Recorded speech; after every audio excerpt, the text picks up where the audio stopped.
Okay, this is my video for lesson 17. Number 1 says, I completed the individual preparation assignment before attending the group meeting, and I marked true. Number 2 says, I actively participated in this lessons group meeting, and I marked true. Number 3 wants to know the symbol for the true population proportion, and that is just P. For questions 4 and 5, suppose that n equals 100, p equals 0.25, and p hat equals 0.10. Number 4 asks the requirements for constructing a confidence interval is satisfied, and I marked true. Number 5 says the requirements for conducting a hypothesis test are satisfied, and that's also true.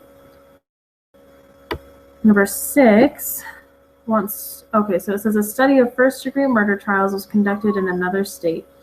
A random sample of 60 people on trial for first-degree murder was taken.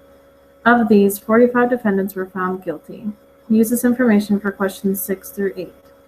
Number 6 says find p hat, the point estimate of the proportion of first-degree murder defendants who are found guilty in this state. So that ended up being 0.750. Number 7 wants me to create a 95% confidence interval for the true proportion of first-degree murder trials in this state where the verdict is guilty. And those numbers ended up being the second choice, which was 0.640 and 0.860. Number 8 says if you increase the sample size from 60 to 80, what do you expect to happen to the width of the confidence interval? And if that were to happen, it would decrease. Number 9 says to conduct a hypothesis test for one proportion, 2 requirements must be met. Suppose p is 1/2. What is the smallest n can be and both requirements still be met? And the answer to that is 20. Number 10 says to conduct a hypothesis test for one proportion, 2 requirements must be met. Suppose p this time is 1/10.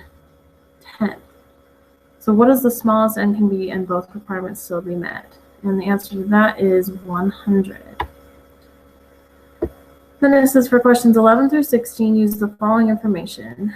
For the water quality study in the reading, about 60% of the macroinvertebrate water quality indicators have historically been associated with good health.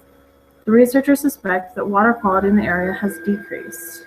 They conduct a hypothesis test using a significance level of 0.05 with the following hypotheses. Then they collect new data, and this time n is 80 and x is 38. So number 11 says the conditions for conducting a hypothesis test are satisfied, and that is true.